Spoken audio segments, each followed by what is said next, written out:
Botticelli Casuals. The real casuals. Botticelli and Raphael. Shirts and trousers. தமிழக பாஜக தலைவர் அண்ணாமலையின் போராட்டம் யாரை பாதுகாக்க என்பது குறித்து மூத்த பத்திரிகையாளர் மணியுடன் நமது செய்தியாளர் பாரதி நடத்திய கலந்துரையாடலை 5 நிமிட பேட்டி பகுதியில் பார்க்கலாம்.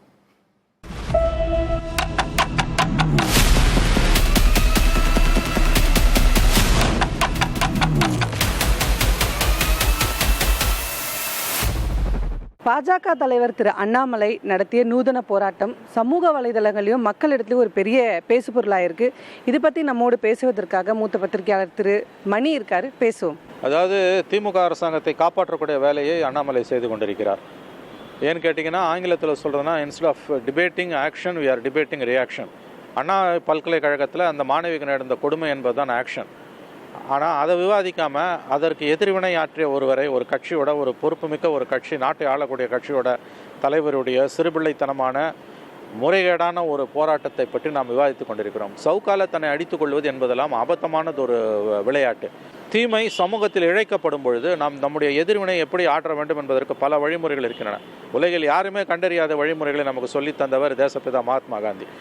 எவ்வளவோ கொடுமைகள் இந்த மாதிரி நடக்கும் பொழுது வன்முறை கலந்து விட்டால் அல்லது பாலியல் வன்முறை நிகழ்ந்தால் போலீஸ்காரர்கள் கொல்லப்பட்டால் சௌரி சௌரா இன்சிடென்ட் மாதிரி 1921 6 போலீஸ்காரர்கள் கொல்லப்பட்ட பொழுது காலவரையற்ற உண்ணாவிரத்தை மேற்கொண்டார் மகாத்மா காந்தி. தன்னை வருத்தி கொள்வது என்பது அப்படி இருக்க வேண்டும். சவுக்கால தன்னை அடித்துக் கொள்வது என்பதெல்லாம் ரொம்ப ரொம்ப ஒரு கீழ்த்தரமான நடவடிக்கை. இது இப்போ எங்கே முடிஞ்சிருக்குன்னு கேட்டிங்கன்னா, இதே அண்ணாமலை இன்றைக்கி உண்ணாவிரத போராட்டம் காலவரையற்ற உண்ணாவிரத போராட்டம் உட்காந்துருந்தார்னா எல்லோருடைய கவனமும் அந்த பாலியல் வன்புணர்வு மீதும் கடமை தவறிய போலீஸ் மீதும் எஃப்ஐஆரை லீக் பண்ணிய நடவடிக்கை மீதும் திரும்பி இருக்கும். திமுக அரசின் தவறுகளின் மீது திரும்பி இருக்கும். மாறா இன்னைக்கு அண்ணாமலை சவுக்கால் அடித்தது சரியா தப்பான்னு ரொம்ப ஒரு கீழ்த்தரமான ஒரு விஷயத்தை பற்றி நம்ம விவாதிக்கிறோம். பார்த்தீங்களா, ஆங்கிலத்தில் சொன்னால் மறுபடியும் சொல்கிறோம், instead of debating action we are debating reaction. இது திமுக அரசை காப்பாற்றக்கூடிய ஒரு வேலை. தெரிந்தோ தெரியாமலோ இந்த அரசாங்கத்தோட செயலற்ற தன்மைக்கு சர்டிஃபிகேட் கொடுக்கும் விதத்திலும் திமுக அரசாங்கத்தை காப்பாற்றும் வேலையிலும் தான் அண்ணாமலை ஈடுபட்டு கொண்டிருக்கிறார் என்பதுதான் என்னுடைய கருத்து. இந்த சம்பவத்தை எதிர்த்து பேச வேண்டிய எதிர்நிலையில் இருக்கக்கூடிய பாஜகவோ அதிமுகவோ இந்த விஷயத்தை ஒரு சீரியஸாகவே எடுத்துக்கவே இல்லையோ அப்படின்னு தான் இந்த நடவடிக்கையில் தோன்று. இதை எப்படி பார்க்குறீங்க? இவங்க என்ன பண்ணியிருக்கணும் சார்? இல்லை, நீங்கள் அதிமுகவை லிஸ்ட்டில் சேர்க்காதீங்க. அதிமுக தங்களால் ஆன வரைக்கும் அவங்க செயல்பட்டுக்கிட்டு தான் இருக்காங்க. இபிஎஸ் அவர்கள் கூட நேற்று ப்ரெஸ் மீட் கொடுத்தாரு. அந்த பல்கலைக்கழக வாசல்லையே கட்சி முன்னணியினர் ஜெயக்குமார் போன்றவர்கள் அவங்க கோகிலேந்திராலாம் ஆர்ப்பாட்டத்திலலாம் ஈடுபட்டாங்க. மாநிலம் தழுவி ஆர்ப்பாட்டத்துக்கு ஏற்பாடு செஞ்சிருந்தாங்க. முன்னாள் பிரதமர் டாக்டர் மன்மோகன் சிங் மரணத்தால் அது தள்ளி வைக்கப்பட்டிருக்கிறது. அதிமுகவை இதில் நீங்கள் ஒப்பிட முடியாது. பிஜேபியை தான் நம்ம இதில் குறை சொல்ல வேண்டும். இதில் பிஜேபியை கூட நான் இப்பயும் சொல்கிறேன், அண்ணாமலையோட இந்த செயல்பாடை கண்டிச்சுட்டு நான் மேலே நகர்ந்து போகணும். நீங்கள் எதிர்கட்சிகளோட செயல்பாடுகளை பற்றி விமர்சிக்கக்கூடிய அளவுக்கு, கேள்வி கேட்கக்கூடிய அளவுக்கு கடமை தவறிய திமுக அரசை, திமுகவை தொடர்ந்து இத்தகைய சமூக விரோத செயல்களில் ஈடுபடக்கூடியவர்களுக்கு திமுக எப்படி அடைக்கலம் கொடுத்து கொண்டிருக்கிறது? அந்த நபர் மீது 20க்கும் மேற்பட்ட வழக்குகள் 10 காவல் நிலையங்களில் பதிவாகி இருக்கின்றன. அவர் மந்திரியோட புகைப்படங்களில் இருக்கிறார், உதயநிதி ஸ்டாலினோடு இருக்கிறார். மறுபடியும் சொல்கிறேன், இந்த சம்பவத்திற்காக திமுக என்ற கட்சியை நான் குறை சொல்லவில்லை. எந்த கட்சியுமே ஒரு கேவலமான இந்த மாதிரியான காரியத்தில் ஈடுபடாது, அது உண்மை. ஆனால் இப்படி ஈடுபடக்கூடியவர்களுக்கு அடைக்கலம் கொடுப்பதும், அது வெளியில் வந்தால் அதை நியாயப்படுத்தி பேசுறதும், இவையெல்லாம் எந்த விதத்தில் நியாயம்? ரெண்டாவது, இது எல்லாத்தையும் விட முக்கியமாக நம்பர் 1 நம்ம விவாதிக்க வேண்டியது எதுன்னு கேட்டிங்கன்னா, காவல்துறையோட செயல்பாடுகள். அந்த எஃப்ஐஆர் எப்படி லீக் ஆச்சு? நேற்றைக்கு சென்னை உயர்நீதிமன்றம் போலீஸ் கமிஷனர் கடுமையாக கண்டனம் தெரிவித்திருக்கிறது. ஒரு நபர் தான் சம்மந்தப்பட்டார், இந்த இடத்துல நீங்கள் எப்படி சர்டிஃபிகேட் கொடுப்பீங்க?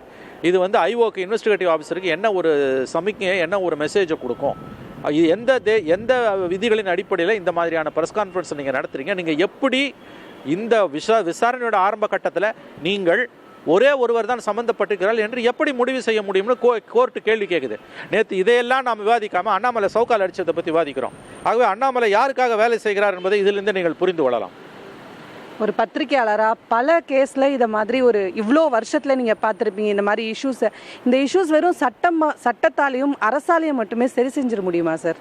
கண்டிப்பாக முடியாது. நான் அதை ஒத்துக்கிறேன். இது சமூக பிரச்சனை. இந்த அரசாங்கம் இருக்கிறதால இந்த அரசாங்கத்தை கேள்வி கேட்கணும். ரெண்டு பிரச்சனை. ஒன்று, இன்னைக்கு இந்த பிரச்சனை இருக்கிறதால இந்த அரசு கேள்வி கேட்குறோம், கடமை தவறிய காவல்துறையை கேள்வி கேட்குறோம். இதை நியாயப்படுத்தி பேசக்கூடிய திமுக இதுக்கும் சம்பந்தம் இல்லைன்னு சொல்லிட்டு, ஆனால் இந்த நாங்கள் உடனே குற்றவாளிகளை கண்டுபிடிச்சோன்னு பேசுகிறாங்க. அதுக்கு நேற்று கோர்ட்டு நல்லா தலையில் குட்டு வச்சிருக்கு. குற்றவாளிகளை 5 மணி நேரத்தில் கண்டுபிடிச்சோன்னு பெருமையாக பேசிக்காதீங்க, அது உங்கள் கடமை, தடுத்திருக்க வேண்டியது உங்கள் வேலை, அதை தவறிட்டீங்கன்னு. 2 விதமாக பிரச்சனையை பார்க்கணும். ஒன்று, இம்மிடியேட் சொல்யூஷன், இந்த மாதிரி பாதிக்கப்பட்ட பெண்ணோட பிரைவசி காப்பாற்ற காப்பாற்றப்பட வேண்டும். அதில் இந்த அரசு கோட்டை விட்டுருக்கு. அதை நம்ம கண்டிக்கணும். ரெண்டாவது, இது ஒரு சமூக பிரச்சனை.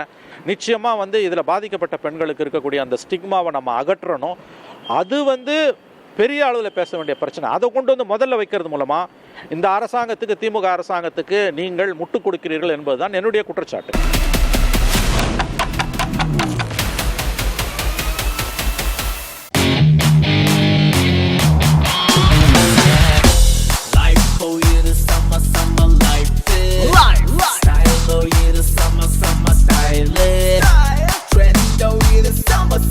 Botticelli Casuals. The real casuals. Botticelli and Raphael, shirts and trousers.